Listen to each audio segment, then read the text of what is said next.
Hey rookies, a question we get all the time is how to best handle purchasing a tenant-occupied property to make sure the handover goes smoothly.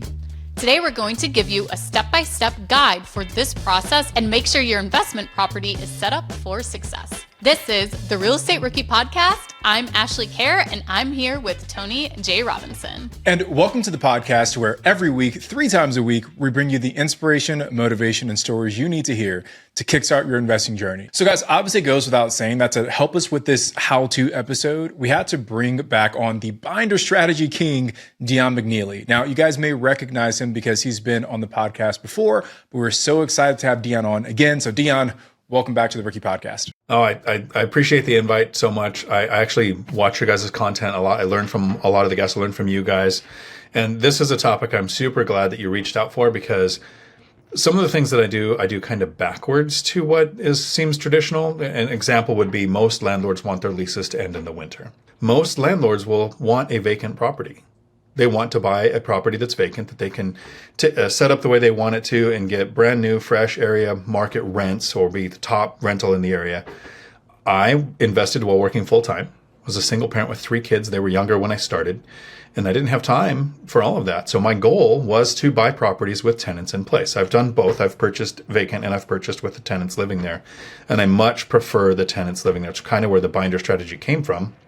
It was because you generally buy rents are below area average.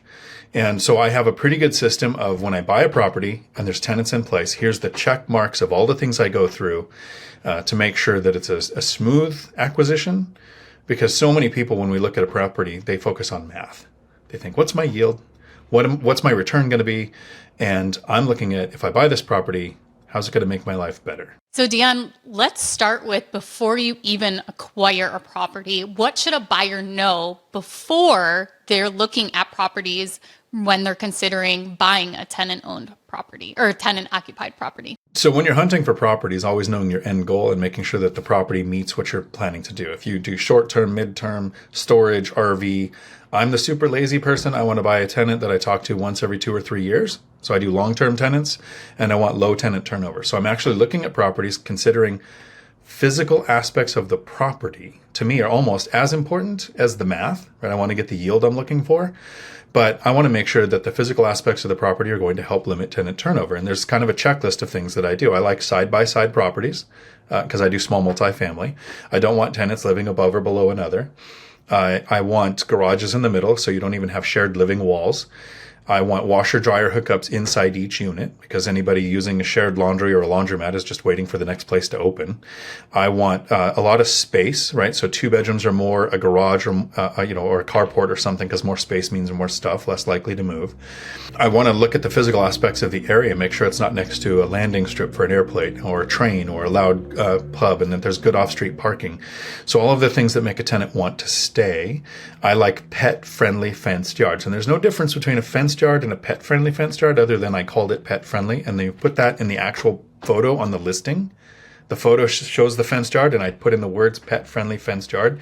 I get a ton of applicants because I accept pets, just like the other landlords do, but I actually have the words in the picture saying it's pet-friendly. I just want to comment on that really quick. That's such a genius idea because we started adding fences to some of our short-term rentals for that reason. We had a lot of people that were coming with their pets and we were getting feedback they couldn't let them out because there was no fence. We started putting fences around our properties, but we never went back and said, hey, we've got a pet-friendly fenced yard. So small little marketing piece, but I feel like that it probably goes a long way. And I'm also looking for tenants that want to stay. And one of the reasons why I allow pets, a couple things. You get pet rent, right? Because you're going to have possibly pet damage in the future. I've had 1 pet damage in over a decade, and it was less than $200. I've had thousands of dollars in kid damage, right? So with allowing pets, you also get to charge a premium on your rent because there's less units available that allow pets. And also allowing pets, I never have to deal with somebody arguing that they have an ESA animal because they printed out a piece of paper that took 5 minutes to find online. I just allow pets. Don't charge a pet fee or pet rent if they have an ESA animal, but at least I don't have to have that argument. And when people have pets, they're less likely to move because even if the human moves with the animal, it's a pet relocation. So I have longer term tenants, a higher rent, possible pet rent. And my goal, remember, is to make my life easier and less tenant turnover with happy tenants helps do that. Okay, so Dion, now that we kind of found out your buy box for when you're looking for properties, are there any legal obligations we should know about before actually purchasing a property with the tenants already in place? One of the things that I really like about buying properties with tenants in place, and it's the majority of the time for me because it's my targeted search really, is, Tony, you mentioned you've done the BRRRR and you guys have both done rehabs. If a tenant is in place, a tenant is already living there. Now, this isn't 100% of the time. It's been 100% of the time for me. But that means the water runs, the power's on. There is a subfloor, right? The basics of it being habitable are assumed because there's already somebody living there. So I don't have to do the big rehab or the big repairs or find a tenant. And so that's the benefits to me. The drawback is you're bound by the existing lease. Right. The new buyer doesn't come in and say, I'm the new owner, let's get a lease together. You have to find out which lease is already in place. And if there is no lease, you're bound by what your state's laws are. And in most cases, it means they're just considered a month-to-month tenant. So I've looked at properties before. And while I never look at the lease or the current rents to run my math to figure out if it's a good or a bad deal, because in my mind, area average rents set rents, not an agreement between two people. That's a unique point versus area average rents is what's going to probably be happening with that property in the years to come. And I've seen where a seller tries to protect their tenants. And they go, I'm selling the property, so let's sign a new 12-month lease at a really low rent to protect you. So the new buyer, because you're bound by that lease. And that blew the deal up for several people. They looked at that and they said, I'm not buying it with those long, low leases. What I did is I looked at so in this case, rents should have been 18. One lease was signed at 15 and one was signed at 12.50. So I could actually run the math and go, so for this first year, I'm losing $300 a month here. And what is it? $550 a month here. What does that equal in a year? How does that impact my yield calculation if I had that as expense to buy this property? So it didn't kill the deal for me. It said, what price adjustment would I make or what concession would I ask for to allow these leases not to blow up the deal? Because you are bound by those leases and you want to make sure that you look at those to see, is the tenant responsible for taking care of the yard? Because in my case with small multifamily, in all but one of my properties, the tenants handled their section of the yard. And I want to know if it's in the lease that a service is provided. I would consider that in my cost.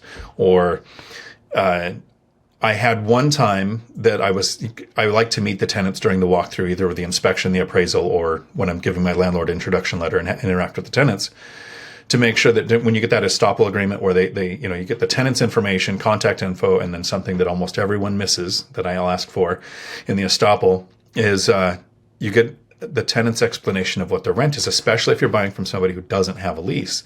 You want to make sure what the landlord is saying and what the tenant's saying aligns with each other. And the tenant let me know, my rent is higher by $200 a month because I didn't pay a deposit. So at the end of this year, I expect my rent to come down $200 a month because my deposit's paid. That wasn't written in the lease. It just had the rent. That was a verbal agreement between the seller and the tenant that I wouldn't know if it didn't have that interaction with the tenant. And so that's one of the reasons why their current lease, what they're paying for rents, aren't used in my equations. I use area average rents. What would this unit rent for if this tenant and this seller weren't involved?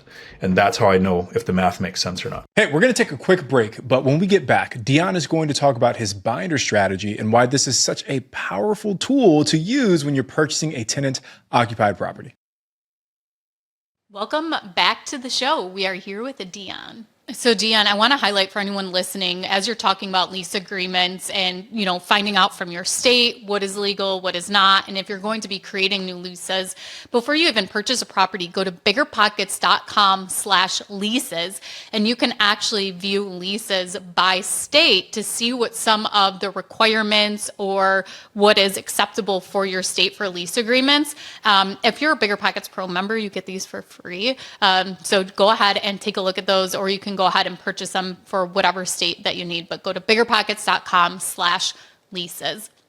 Dion, I wanted to explain real quick. You threw out a buzzword that also can be found on biggerpockets.com/glossary for all of the terms and definitions we talk about here at BiggerPockets, but estoppel agreement. So if you've been a long-time listener, you know that Tony learned how to spell this word on this podcast. But to explain real quick, the estoppel agreement is something that you can ask tenants to fill out before actually purchasing the property.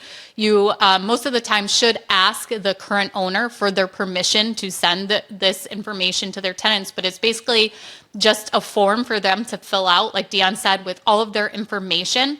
And you're going to use the information they provide to compare it to the lease agreement, or if there is no lease in place, what the owner of the property is telling you is true. So who owns the appliances, who pays for what utilities, things along that. So it gives you something to compare to who is saying who, so that you don't walk into a property thinking that you're running your numbers, not having to pay any utilities, but then you purchase the property and the tenant says, oh no, I don't pay the utilities either. So an estoppel agreement is a great thing to put in place and to have filled out before you actually purchase the property.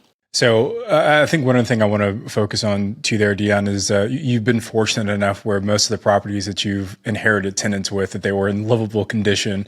But I've definitely walked some properties in my time where people are living there, and I think I'm somewhat shocked and surprised by the conditions that I'm walking into. We actually walked a property we were looking at flipping last year, and my wife was pregnant at the time. And she got like 2 steps into the front door, and she's like, "I'm just gonna wait in the car," because they're like, it was that bad inside. So I think there's always maybe a little bit of room in there to maybe do a little bit of rehab. But I just want to call it out for folks, because every landlord might be stepping into something different.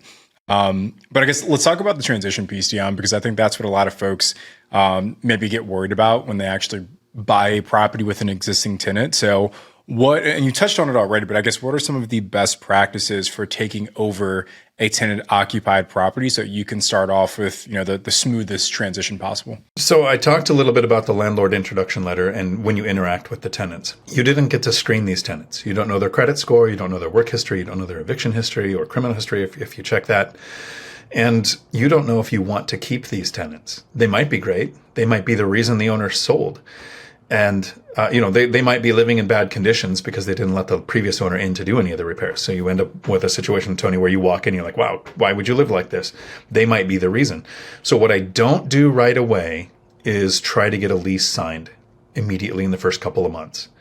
Right? I'm known for the binder strategy where I get my tenants to ask me to raise the rent. I specifically like targeting rentals with tenants in place, because their rents are usually low.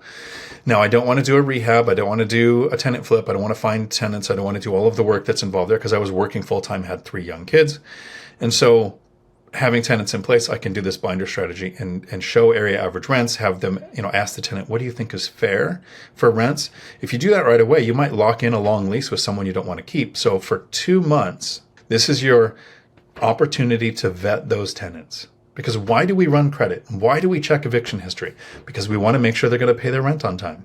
We want to make sure that they don't keep getting evicted because of noise complaints, right? So you don't know that yet. So in those 2 months, do you get noise complaints? Do they call you for super trivial things? That's my 2 months period to figure out if I want to keep the tenants. So then I will do something like sign a new lease or use the binder strategy. In those 2 months, to make the transition go as smooth as possible, I also do things that the previous landlord probably wasn't doing. One of the reasons why they were selling is they're usually older, tired, don't want to take care of the property. They were afraid of raising rents on a good tenant. So instead of losing a good tenant, they lost a good asset, which is now the thing that I acquired. So I'll do things that like upgrade and maintain the property, which for me is coated locks. I target Class C properties specifically, and it's kind of rare to have coated locks in Class C properties. Tenants are just used to having keys, so it's kind of an upgrade. I put in motion sensor LED exterior lights, which improves the safety of the place, modernizes the look a little. And then I actually do something that I've had people tell me never to do. I ask the tenants if they owned the property, is there something they would fix? And my friends have said, don't do that. They're going to ask you to add a bedroom or pave the driveway. It's never been that. What I've had is tenants say, yeah, if I had a screen door, I'd be able to leave the door open in the summer. It'd be really nice. I'd spend like $150 on a screen door, have a really happy tenant. So for those 2 months, I got to vet the tenants, and the tenants saw that I'm going to maintain the place. I care about what they want fixed. I got a to-do list from the inspection, so I had any safety things taken care of. Then the conversation with the binder strategy or setting the rents goes much better because the tenant's happier. And most tenants live in fear of getting kicked out. They were expecting an N12 letter, right? They were expecting the landlord to say, here's your notice, I'm selling the property, you've got to go, because so many investors want to buy a vacant property. So to find a tenant who survived not getting that N12 notification where they've got to move, so they're living there, wondering if you bought it and you're owner occupying and have to kick them out, or wondering if you want to kick them out so you can rehab it because they know their rent is low. And when you have those 2 months go by where they're paying the same rent, you've done repairs, and then you sit down to have a conversation with them, their stress level is so low that the conversation goes a lot better than if you tried to do it in that first week where you're giving a landlord introduction letter where a lot of people focus on, here's how I like to be paid. And that, to me, I think is kind of a mistake. The landlord introduction letter should start with, here's how I like to be communicated with. Here's my contact information. I use handyman and contractors for repairs. When you're giving the letter, you can also put at the bottom and say, here's the date that the sale closed on. Make sure you don't pay the previous landlord. If you do go to pay your rent, here's the version, the way that I like to have rent paid. So you can talk about it. I just wouldn't start with it. And when you're getting the estoppel or giving the landlord introduction letter, the things that are missed is, how many times have you gone to your tenants when you buy a property, or people that are thinking of doing this, and gotten a picture of their ID? Right, you have people fill out a form and sign a form, but you don't know who they are. So I get a photocopy, I take a picture with my phone of their driver's license or their ID. And the one that has saved me twice now in a decade, get emergency contact information. This seems odd as a landlord to want emergency contact information, but I closed on a property, and that's our most nervous time as an investor, when we just close on a property and there's tenants in place. What if I just bought a 6-month eviction that's been going on for 6 months and now starts again with me? So you want to make sure your communication goes well. And in that first week, I couldn't get a response from the tenant. Wouldn't answer the door, wouldn't answer the phone number that I had. The email didn't work. And so I go to the emergency contact and I find out, oh yeah, they're at a convention. They'll be back like on Tuesday or something. And just that little thing took away all my stress of this tenant is ghosting me to, oh, they're on a trip. I'll solve everything next week when they get back. So with that transition going well, I get emergency contact, get a copy of their photo when you can, of their ID when you can, and try to see the situation from the tenant's side. Right? Have you ever been a renter and had your property sold? People say it was sold out from under me. That doesn't sound good. It can be a good thing if a new owner comes in and actually starts taking care of things and your opinion matters to them. Yeah, Dion, it's a complete 180, I think, from how a lot of real estate investors go about building that relationship. And it's almost like, there's the Gary Vaynerchuk book. What is it?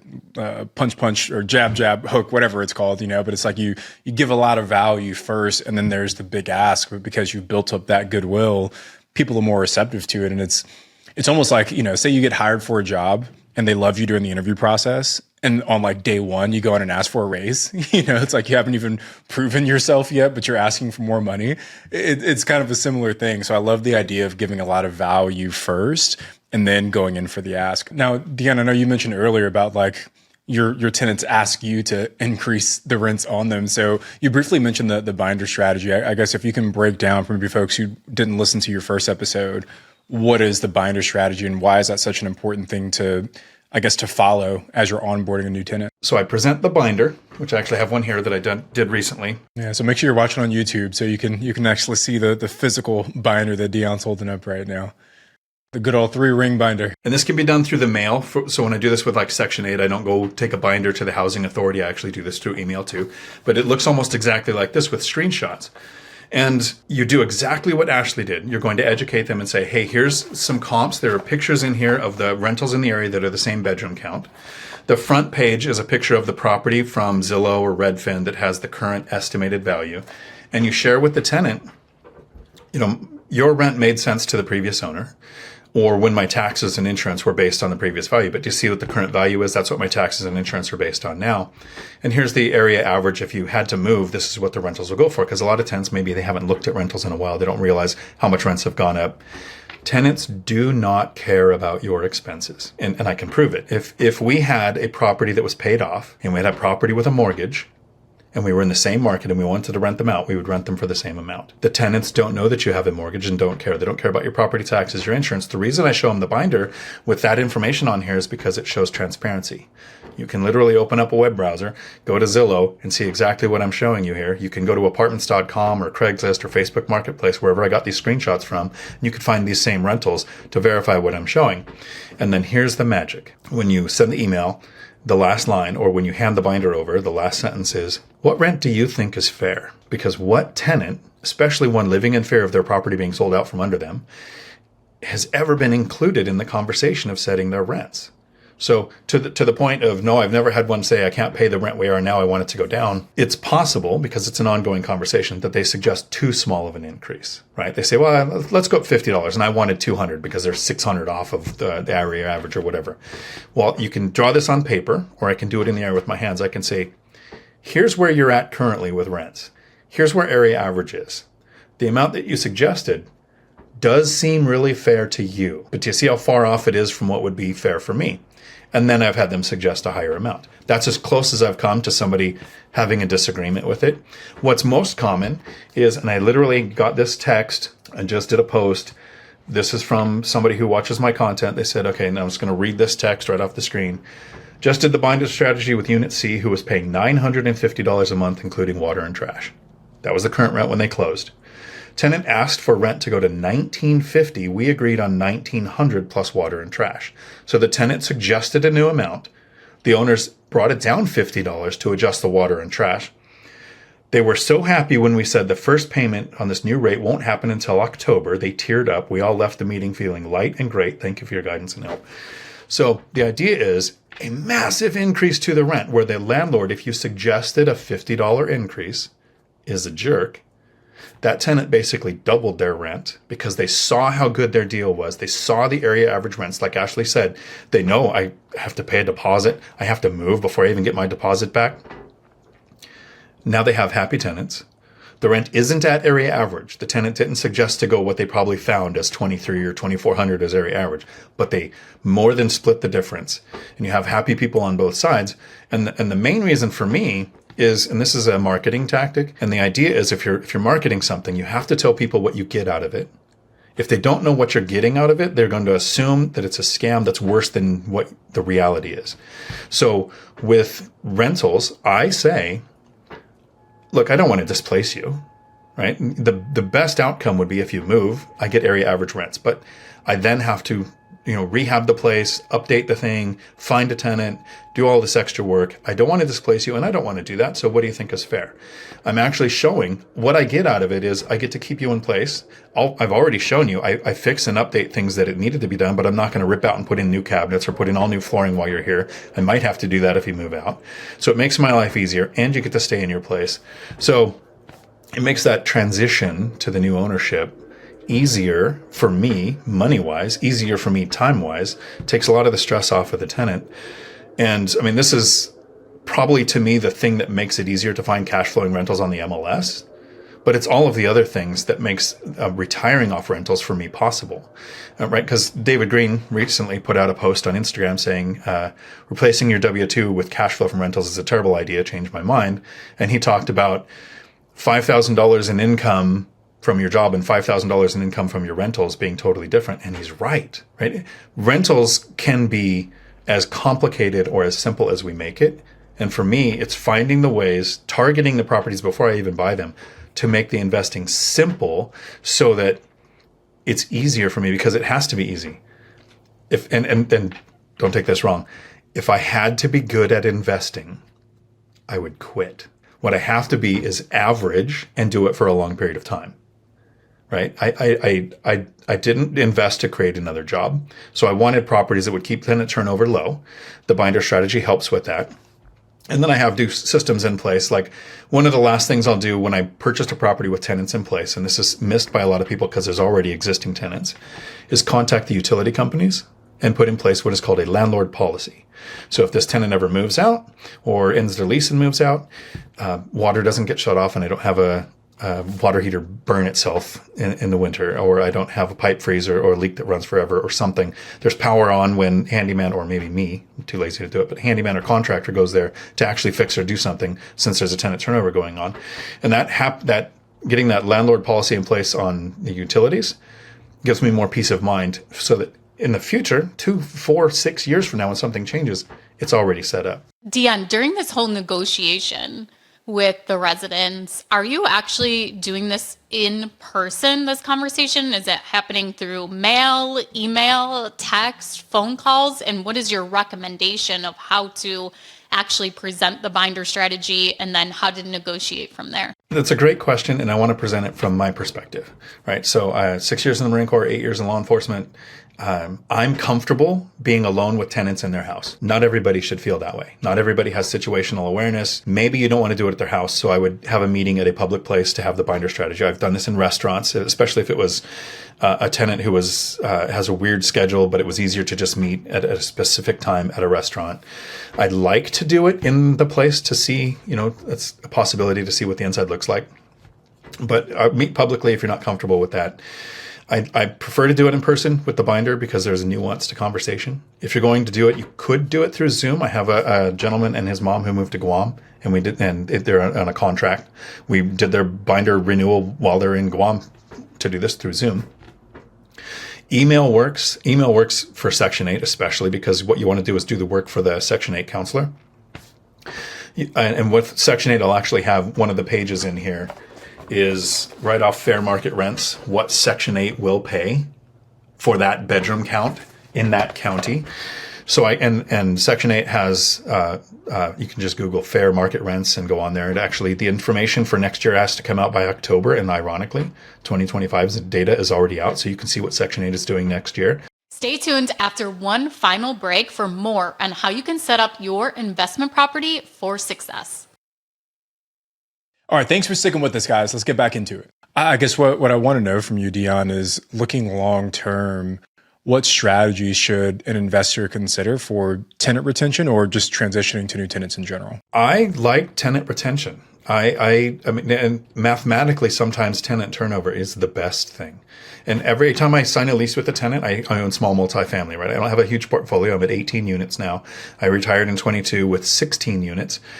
Produces a little over 200. In 22, it was $204,000 in profit from 16 rental units. So I have a small portfolio with the right amount of cash flow. It takes me about $50,000 a year to live. So I'm not looking to continue to grow the portfolio. It will slowly grow as cash piles up. But my goal is to keep tenants in place long term, even though the first conversation I have with tenants is I say, you shouldn't be renting. So this is a duplex you're living in. Did you know that you can buy one of these with the same loan you would go and buy a house with? And then you can rent out the other side and reduce how much you're spending. And I've had that conversation with every tenant for over a decade now. 2 tenants in that decade have purchased houses. Nobody's bought a duplex. No matter how many times I try to say that this is what it can do to you, they've bought houses. One was fairly recently. And so coming in with that, letting the tenants know, look, I would rather you got on the property ladder and improved your life than if I had a tenant, starts the relationship off on such a positive note that I have tenants for, the longest one is tenant was in the property 26 years when I bought it. I bought it in 2016. They're still there. My goal is that the tenants are there as long as I own the property.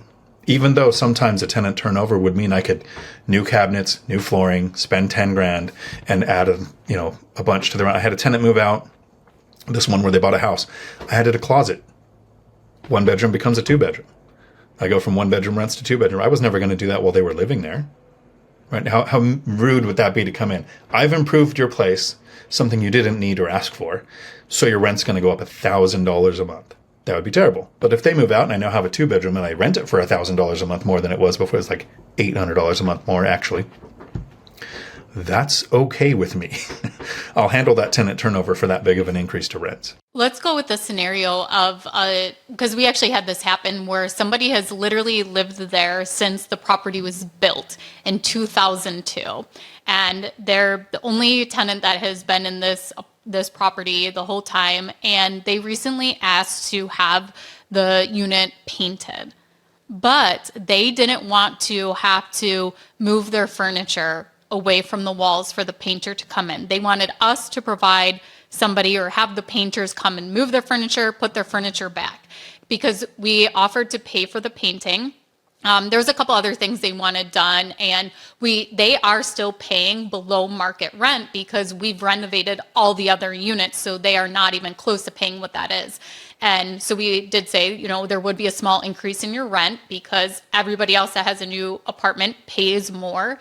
And they actually declined because they didn't want that small increase, but they also didn't want to move their furniture. So what is your advice for like those gray areas and those situations that come up where you're trying to provide a solution, but the tenant doesn't agree and just ends up staying where they are? But also, like, I do feel like guilty as to like, well, yeah, you've been a great tenant. You've always paid on time for, the last 12 years, actually longer than that, 22 years. And we'd love to do something for you, but kind of like the ask just doesn't work out. Please take this in the light that it's intended. I'm trying to help you. Right? I watch you all the time. I have a ton of respect for you. But when you said something earlier about you had the tenant in place for 6 years and didn't raise the rent, imagine the precedence you set with that tenant, that any increase going forward is a change. So you've had this tenant in for 22 years. They are below area average rents. They might be a good use of the binder strategy to explain why their rent might need to go up, because again, they don't care about your expenses. Well, to be clear, this one has had an increase, I think it's an apartment complex, so it doesn't increase every 2 years, but small incremental increases. But all the renovated ones have, been listed once they've been renovated for a lot more. Yeah. So she is used to an increase, I guess, on this case. Yeah. Okay. Right. No, I like it. So they, as a landlord that's had it that long, I think I have repainted places with tenants in place, and it's not very easy. I have a hack for this. I also have a hack for if you have an issue where the place, like you have a plumbing issue where they can't take a shower for a day or two. I've heard a lot of people say, well, I put my tenant, and my first time I did it, I put my tenants in a hotel till this situation was resolved. This is an ongoing conversation where you're trying to solve the problem. These are the ways to do it. The last time I had this issue, I did a gym membership for the tenant for 1 month. So it cost me a little more than a subscription, but just 1 month gym membership. And I said, hey, look, while they're fixing because it's a 1-bathroom unit, while they're doing this, you can't take a shower for a couple of days, but here's a gym membership so you can go take a shower. Tenant was happy. So you can negotiate those kind of things. That's a great idea. Yeah. Because we've done that. We set up tenants in hotels for different issues, but yeah, that's a really good idea. Thank you. And so a lot of people, we think in landlord terms of, if I'm going to have work done, I have a contractor. If it's handyman work, right, they're going to fix some trim or something, I go to Thumbtack and I hire a handyman. If it's plumbing, I want a licensed plumber. I want to get the permits done right. If it's electricity, I want an electrician. If it's a roofer, I want to make sure it's a roofing company that has roofing insurance, right? But when we're looking at something like paint, the normal go-to would be, well, how much would the painter charge to move furniture? Now, think of the painting contractor that has the painters that have their shoulders hurt because they're painting all day. And they say, hey, can you move this couch? Can you move the fridge? Can you do this? Versus here's my hack for when I paint or do work to requires that. 2 guys and a truck. If you ever go to move, because I house hack and I'm way too lazy to move my own stuff. I like to go to work and come home and all my stuff is in the new place, right? Whenever I do that. But you go online and you look up your local delivery company of 2 guys in a truck. I wouldn't use the big nationwide ones like, I think they're called College Hunks or something else like that. But find your local one where it's 2 people or 5 people that have little box trucks and they move people for a fee. They rent 2 guys and a truck for somewhere between $90 and the high end $150 an hour. And you say, I want to hire you guys to do a move. You're going to come in the morning and you're going to move everything away from the walls. Then you come back in the afternoon, you're going to move everything back, or you're going to come back the next day and move it all back. You're going to charge me your hourly rate. You might get a trip charge if they have to come twice. But a few $100 to have that problem solved so that the painting can be done without painting the $2,000 or $3,000 that a painter is going to tack onto a big job if they're workers that they know they're going to have to handle the emotional outcry of a worker having to do more work than what's expected of a painter. Because I've seen massive things like a stairwell off by 4 inches and there's a sign on the wall saying painter will fix it. Don't mess with the painters. They're going to charge you a ton. But if you're going to have that issue, that's my hack for almost any major work that you need done. Find your 2 guys in a truck that are local to your area and develop a relationship with them. Use them for when you move, recommend them to your friends. But use that for if you're going to do, because I've got a tenant, purchased it, they had carpet in place, and the carpet was 7 or 8 years old, and they wanted new flooring. And my original response is, I'll totally put LVP. I put LVP everywhere I own and once it's vacant. But with you living here, it would be really hard. You would have to move all of your furniture. And she says, I just can't do that. And this is where a couple months later, I thought, I had to move me. Maybe they can move her twice. And so they just moved all their stuff so the flooring could be done, moved all their stuff back. So it would work for painting exactly the same. Yeah, that's and we kind of did something, offer the tenant, but I think where we messed up is we offer the tenant, here are some people you can contact, like moving companies, or we have like a disposal company we work with that would move stuff, but we gave them their information to contact. So maybe just spending the couple $100 to have us pay for it and set it up would have been more valuable than giving the information to them and just the inconvenience to them of having to call and set it up. The only thing that I would be curious about as to how that works out with insurance and liability, as far as like our insurance company doesn't cover any of the tenant's personal belongings. So like if something did happen during the moving process, as to how if we hired the company, if there would be any pushback on us, if for some reason their insurance didn't cover, the tenant's things because we're the one. So that would be the only piece I would be actually curious about. But I think my mistake there was not taking the time to figure that out, and that we should have provided that service for the couple $100 you're saying it would have cost to actually have the painting done. So cool. Yeah, see, I always learn new things on these episodes, and that's why I love having the guests on. It's definitely an advantage to being one of the hosts on the Real Estate Rookie podcast, so I love it. But Dion, thank you so much for coming on today and for sharing your experience and for sharing your advice on the binder strategy. Everyone has learned so much today, and hopefully they'll be able to also send you a message letting you know that they put the binder strategy into effect and have had an amazing experience keeping those tenants in place. So if you want to learn more about Dion, you can go to our show notes and we'll have his information linked there. Make sure you visit biggerpockets.com/leases if you would like to find a lease agreement to use for your new tenant for the property you're acquiring, or maybe you just want to update your current leases in place. I'm Ashley and he's Tony. Thank you guys so much for watching, listening, whether you're on your favorite podcast platform or on YouTube. Make sure to like, subscribe, or leave us a review on your favorite podcast platform. We'll see you guys next time on Real Estate Rookie.